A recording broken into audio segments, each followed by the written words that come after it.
Rekuperatorius yra, kondicionierius yra, kokybiški įrenginiai taip pat. Tačiau pelėsio, drėgmės ar sauso oro problemos vis dar atsiranda. Kodėl ir kaip tai spręsti?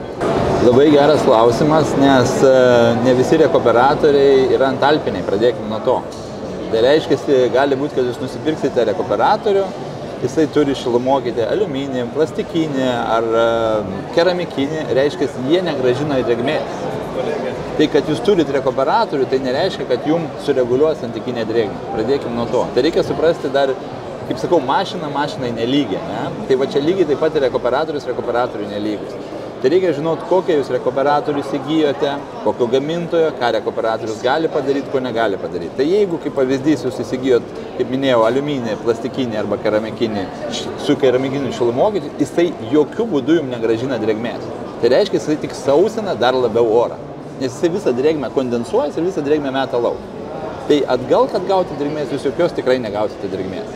Tai vienas dalykas. Antras dalykas yra naudojimas rekuperatorių. Jeigu jums kažkur pelyja, kaip minėjote, dar kažkas, reiškia, yra, tai vienas gali būti konstrukcijos problemos, sienose problemos, padarytos klaidos, statybinės klaidos, kadangi atsiranda šalčio tiltas, kur rasoja sienoje ir jums pradeda kauptis pelėsis.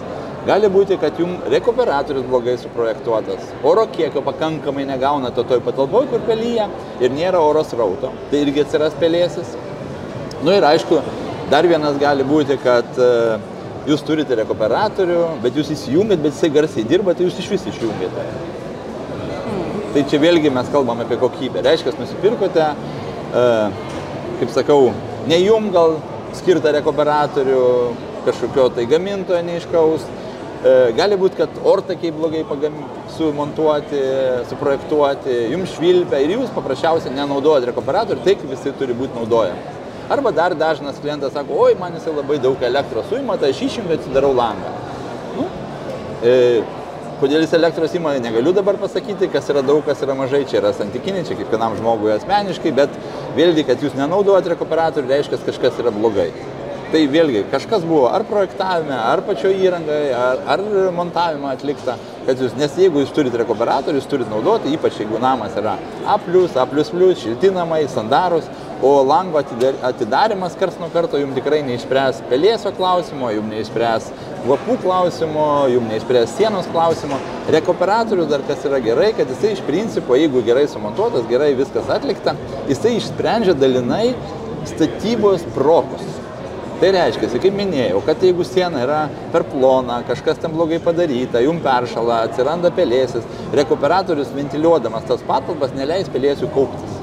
Tai reiškia, jūs išgelbėsite tas statybos brokos, kurius įvyko kažkokiu tai, nežinau kokiu tai, kaip galėjo jisai įvykti, bet jisai įvyko, gali būti gal renovuojamas namas, kažkur šiltėta daugiau, kažkur mažiau, kažkokie kampai yra, gal apie langus blogai, langai įdėti, pradeda tenai susikaupti šalčio tiltas, tada gali pelėsis atsirasti. Nu, daug visokiausių tokių dalykų rekuperatorius gali išspręsti. Tai vėlgi, bet kaip minėjau, reikia žinoti, koks rekuperatorius, kaip jisai skirtas, tikrai padarytas, suprojektuotas, kas montavo ir taip toliau ir taip toliau. Nes kiekviena patalpa, priklausomai kiek patalpoje yra žmonių, yra tam tikras oro kiekis. Būti pakeistas. Turi būti pakeistas tam tikro, kas yra labai svarbu rekuperatorius. Nes rekuperatorius tai ne šiaip vamzdyna ir agregatas, kuris birbia. Jisai turi atlikti savo funkciją. Nes iš principo, jokios įrangos nereikia, svarbu, kad funkciją atliktų, o ne taip.